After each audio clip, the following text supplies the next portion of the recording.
everyday walking cane, no martial arts needed. This is cane self-defense. This is how you defend yourself with walking cane. You can do it. You don't have to be a martial artist. You don't have to have any martial arts background.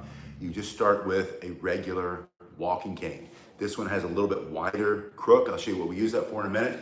But you just start with it like you would be walking down the street. Slide your hands down by bending your knees. You put it between you and the threat. You can thrust coming off the shoulder. That's a basic strike. Coming off the other shoulder, you can strike through horizontally. You can come down to his knees if you have to, and then straight down over his head. You can also turn it around this way and bring it straight up between his legs or up under his chin, or maybe he's trying to punch you or choke you or slap you or poke you or grab you. You bring this up, smash that hand straight up this way and then down on the top of his head. You do that by lifting the hand, turn your hand up like this, and then palm coming down. I'll show you how to do that a little bit more in a minute. You can also bring that over and back, just from the ground, from here to here. From this position, bending the knees again, your hand slides down the back of your cane this time. The crook is facing him. You smash him in his face. You bring this up between his legs or again under the chin. Throw it to that other hand, stepping through, thrusting with two hands. You can chop down with this backhand. Think about just bringing that backhand forward, striking here on this Cane Master self-defense cane. This part here can dig into the skin. Hey, Studer, it's good to see you. Happy Sunday. So from here, sliding down the back, or you can simply pop it up like this. And the point is to get it between you and the threat. This is self-defense with your martial or non-martial arts cane, with your everyday walking cane for non-martial artists. A lot of times people say to me, well, I never studied the martial art. You don't have to. You don't have to be in martial arts to pick up a cane and be able to defend yourself at any age. In this position, you pop your hands up between you and him. Texan Rider's here. Good to see you, Texan Rider. From here, it's between you and him. You thrust, you can hook, you can bring it up like an uppercut. You can throw it to the other hand like we talked about, pushing here, chopping down with the front. You can also bring the backside through. You can bring it straight up under his chin. Maybe you're sitting, waiting for the bus, you're sitting on a bench, you're sitting in a chair, you're sitting on the plane, because you can bring this with you anywhere and everywhere you go, which is why it's one of the best self-defense tools you can have. It's also an improvised self-defense tool. In other words, it's a medical device. It's not really for self-defense, but you can use it for both. I use it for both. I use it when my hips hurt and I walk with it, or my knee lately has been really bothering me. I'll take the pressure off, but I also have a self-defense tool with me. If you need to walk with it, if you picked it up and you fall down, you just get two, you lean on one, you smash them, hit them with that other one, pop it up, chopping, bringing it backhand, coming through that way. You can use it either way. Hey, Michael Sanchez is here. He said he thinks he got old. Michael, we all get old. It's inevitable, right? That's a good sign. That means you're still alive. You're still here with us. Don't fight it. There's no way to fight it. Just get stronger as you get older. I'll show you some things you can do to get stronger with your cane here in a second. But let's say you're sitting there on the bench. Someone's coming into you to aggressively attack you, try to take away your freedom, your dignity, your life. You can use your cane for self-defense. You don't have to be a martial artist. This is self-defense cane moves for anybody, whether or not you're a martial artist, does not matter. Doesn't matter at all. Hey, Eleanor's here. Good to see you, Eleanor. Eleanor says she finds these tutorials reassuring. I appreciate you being here. I appreciate you watching. But you're sitting there on the bench. I don't have a bench. I'm pretending like I'm sitting. You can bring it up with two hands, and now you can fight close quarters. That means you're in a small area. You can thrust this straight up into his face. You can push into him. You can bring that backside up. You can chop him this way, chop him that way, smash him back. Taking that hard piece, this is hickory, through his teeth, smash his teeth down his throat for self-defense. A lot of things you can do. You don't have to be a martial artist. This is the point of this discussion on how to use your self-defense cane. This Cane Master self-defense cane is made with extra features. I put a link below if you want to see what they are. Michelle Anna's here. Slight disability.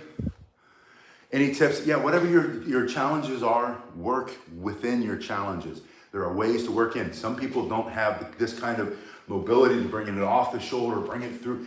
They simply can't do that. Their shoulders don't allow them to do that. Their arms don't allow them to do that. Keep everything smaller. Smaller thrusts with a hard piece of wood into his solar plexus or his throat for self-defense.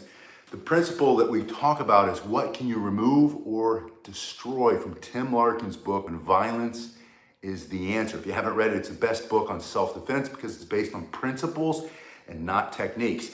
That's a technique. Smashing him in his eyes so he can't see you, that's a principle.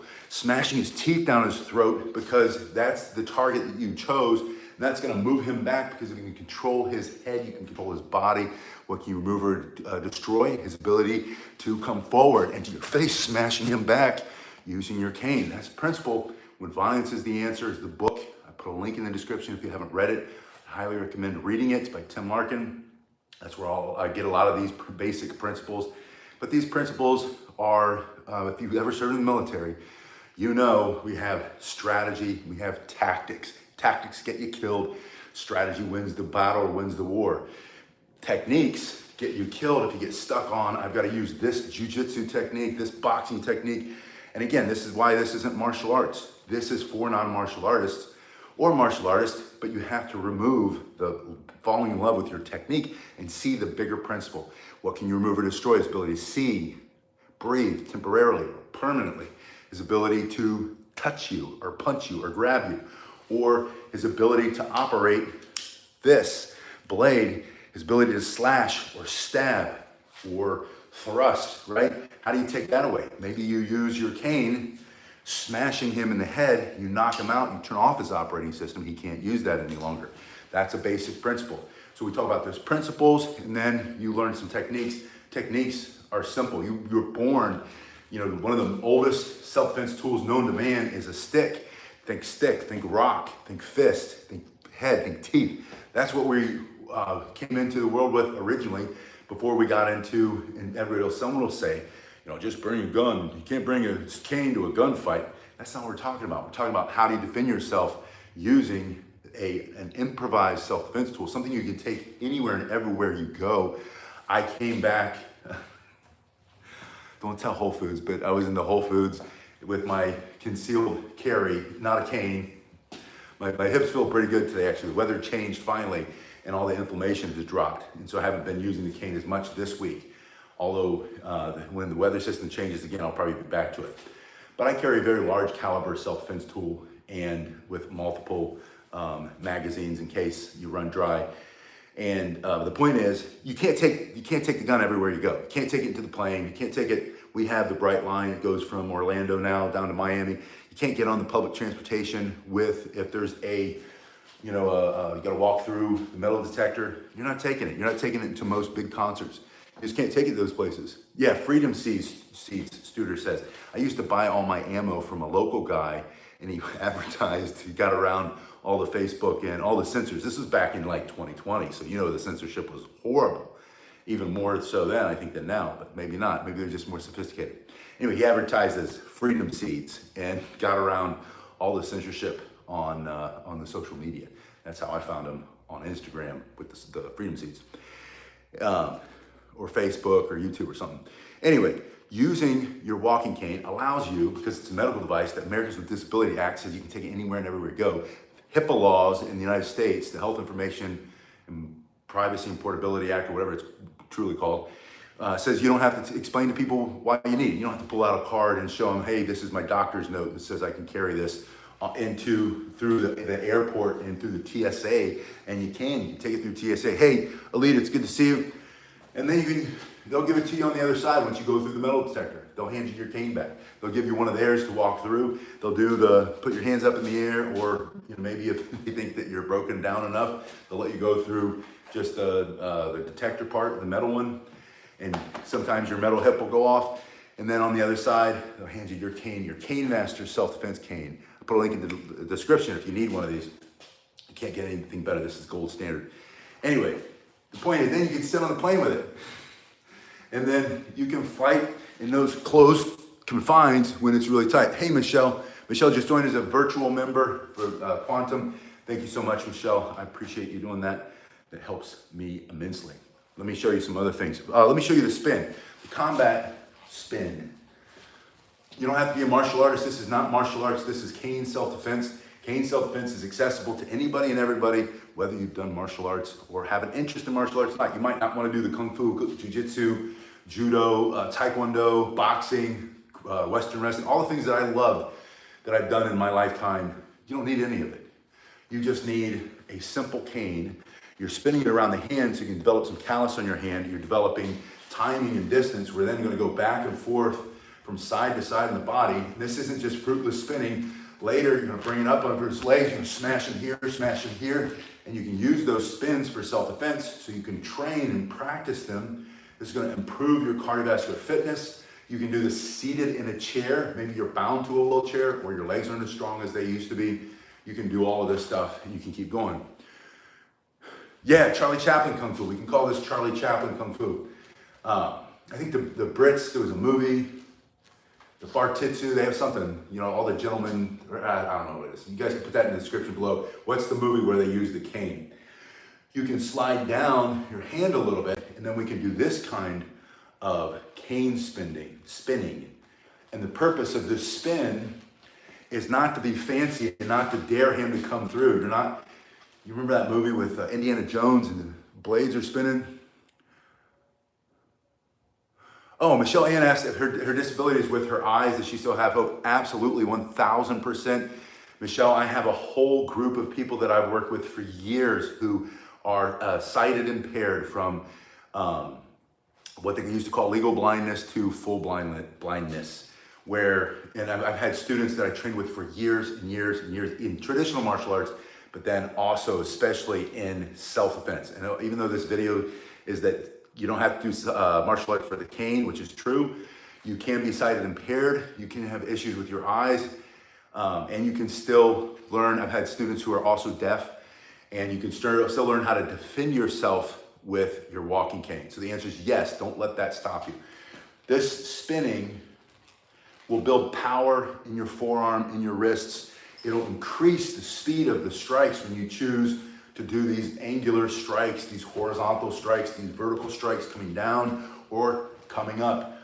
All that's going to be better because of this basic spinning. From here, you can use the cane by leaning into it and pushing your hips back. You can start to strengthen your legs and get some of your mobility back with your cane. And I like to have you do these as you're learning cane self-defense. I'll have you do a set, maybe 30 seconds of doing strikes like this, just off the shoulders at an angle in front of your body.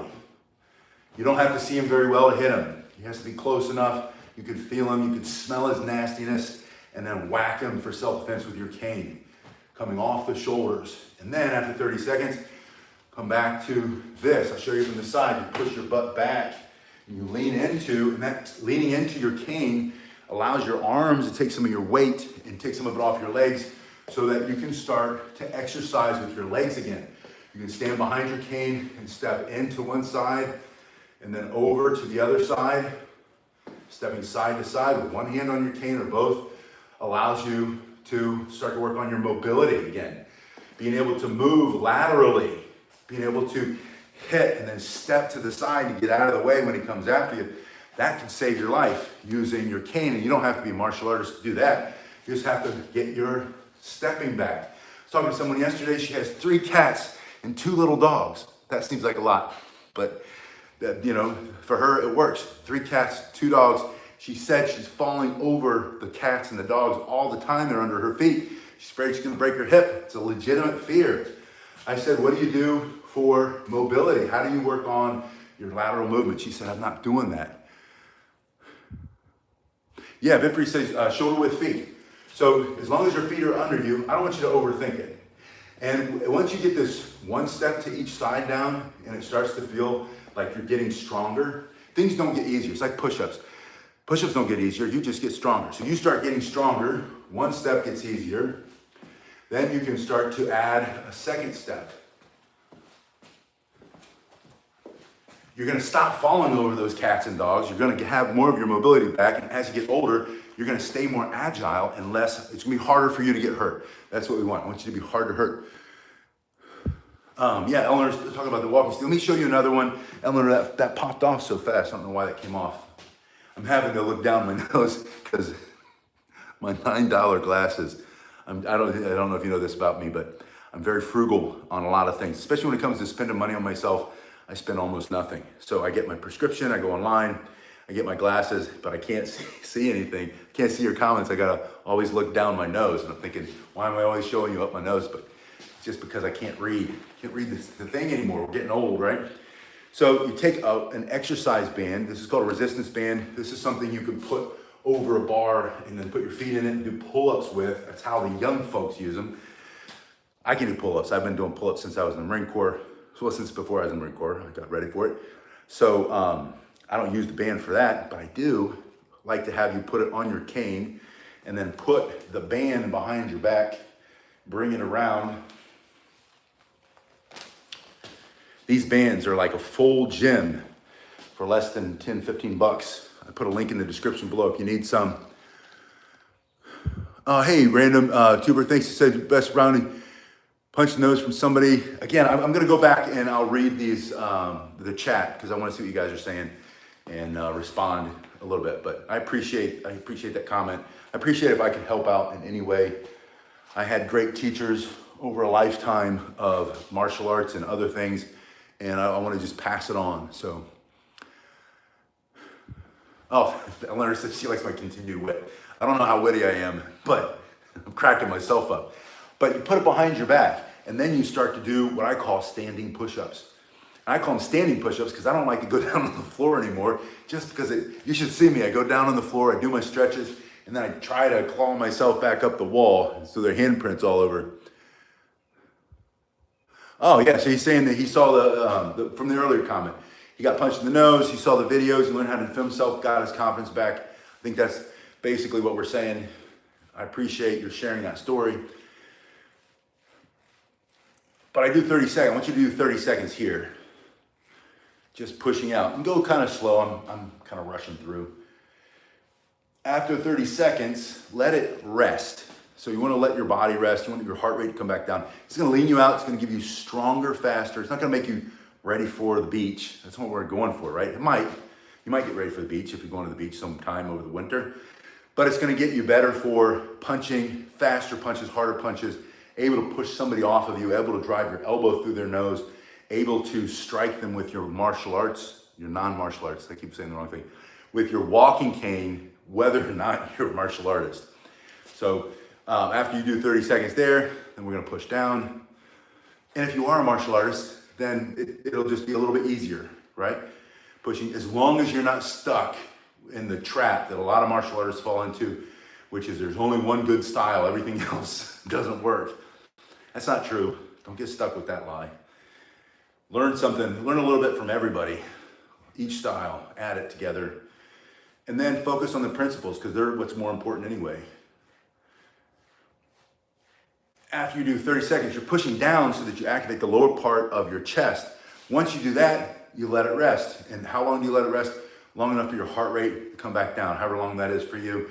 As you get more fit and you re-engage with your fitness, if you're older, means we haven't done it for a while, we start doing it again, you're gonna get incrementally better. You're gonna get stronger, and that strength is gonna let you live a longer, better life.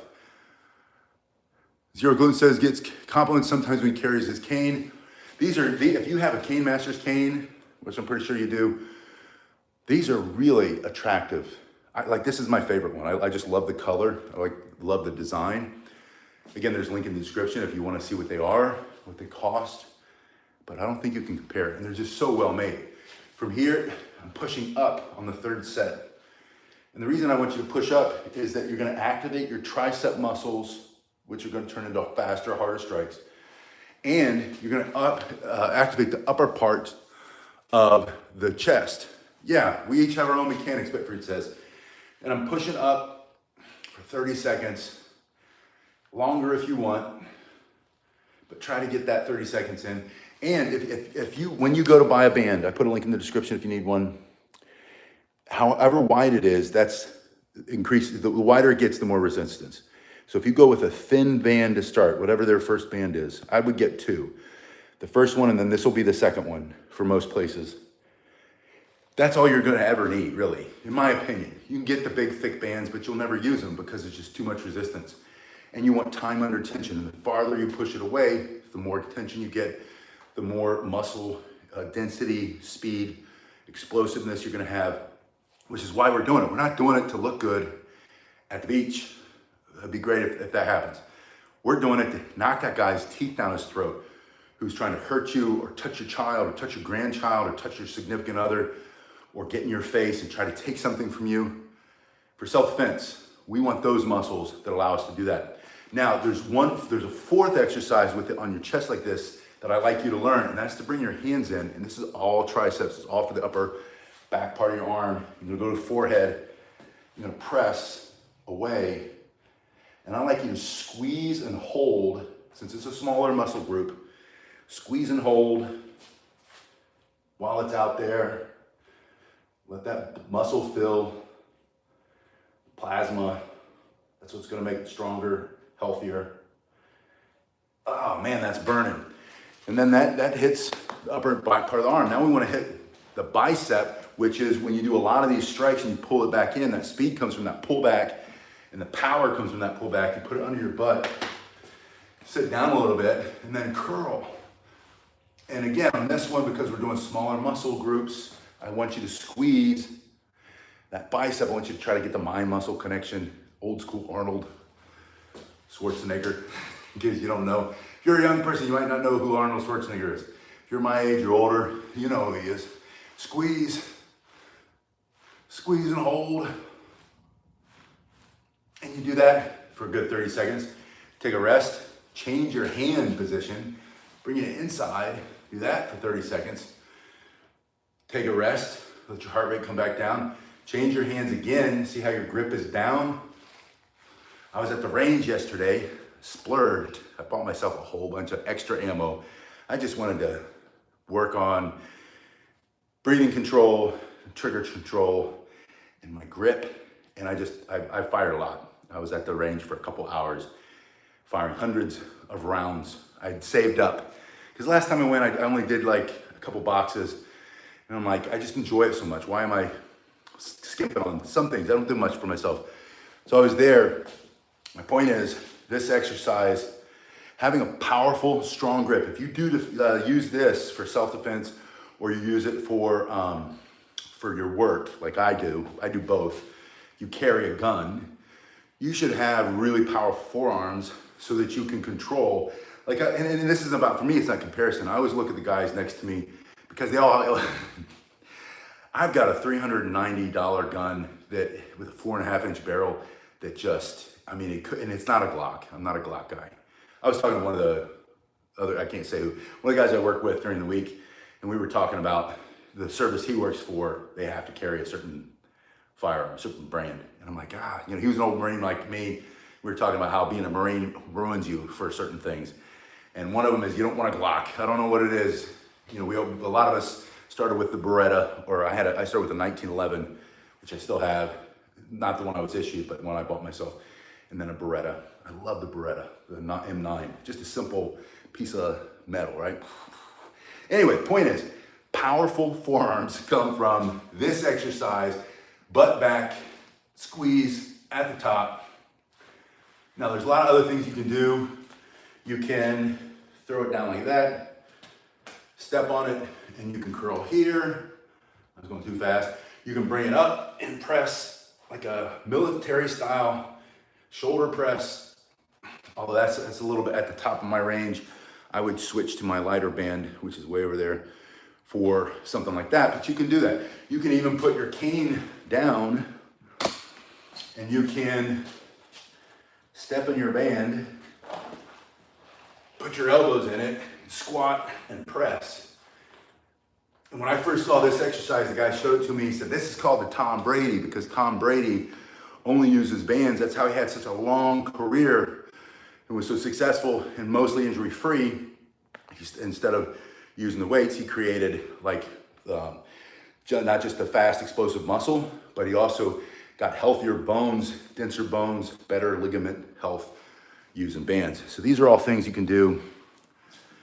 Just some of the few things you can do. If you need a band, I put a link in the description. I always put a link in the description.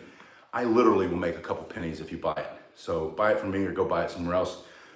If you want, you should look at, like if you live here in the States, we have this chain of stores called TJ Maxx, Marshalls, and then Home Goods, I think is the third one. And they often have, they're all the same store, just with different colors, I guess. I don't know how it works.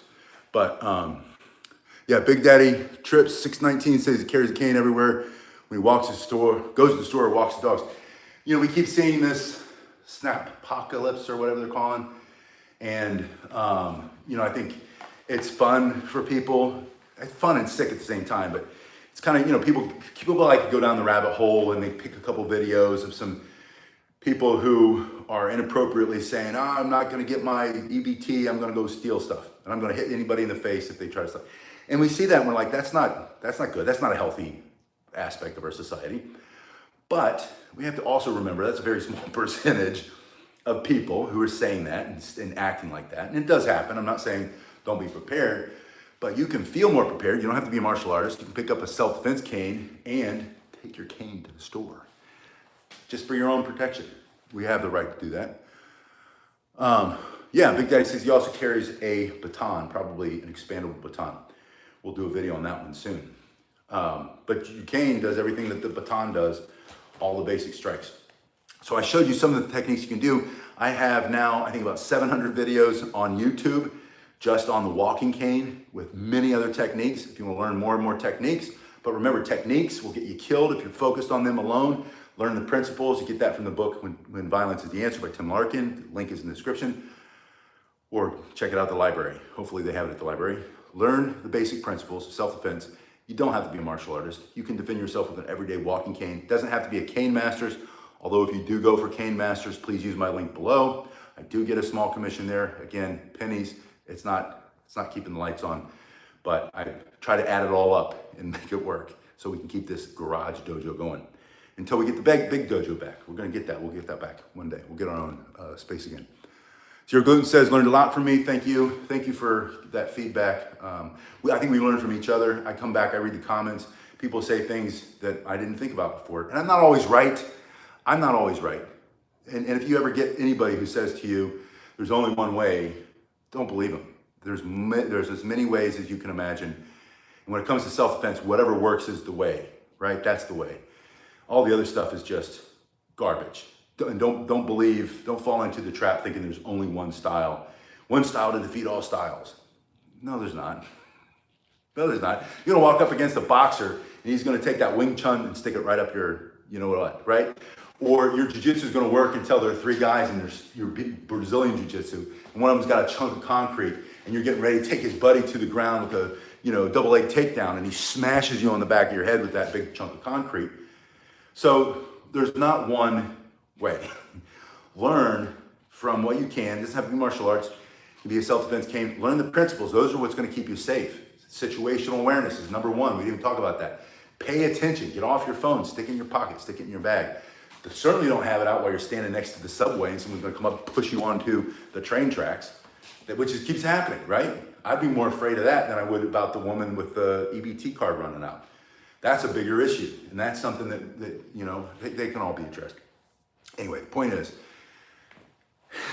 don't get stuck. Don't believe there's only one way to do anything, because there's not. Learn the principles first, situational awareness. What can I remove or destroy? Take a deep breath. Acquire your target. Violence of action. Close with and destroy. All the basics, right? And then learn some, practice with your cane. Get stronger. Get those exercises in the middle of your training. Practice your strikes. Practice some squats. Practice snatching up between his legs and smacking his head. And then practice some of your combat cane spinning so that you can do that with more speed and more power and more self-control and more accuracy. And then go back to the side steps so you can get your mobility back, and then throw your band on there and get your muscles strong again, strong and supple and youthful at every single age. And it just takes a little bit of time, very little money, a small investment of money, but it's mostly just getting off the couch. Or maybe you're stuck on the couch. Do it from the couch. Get yourself a band. Start, the old school pulling it apart. That's going to exercise everything. You can do it if you put your mind to it. I didn't mean to rhyme at the end, but that's the truth. So go all in or go a little bit of the way in, and then let that little bit of momentum get you to the next step and the next step and the next step. But don't give up on yourself. Don't quit. You can defend yourself. You have every right to. God gave you the right of self-defense, not man. You need to fight for things. We need to fight for things. There's a saying, most people try to find every reason they can to give up. So instead of fighting for reasons to quit, fight to keep going. You only need one reason to keep going, right? Because it's good for you, because you want to, because it's interesting, because we have a purpose in life. Our purpose is to take another breath, take another step, keep going, keep going. So fight to keep going. Don't fight to give up. Don't fight to quit. Don't look for every reason why you can't do something. Look for one reason why you can, and then keep going. I'll see you guys on the next one. Thank you so much.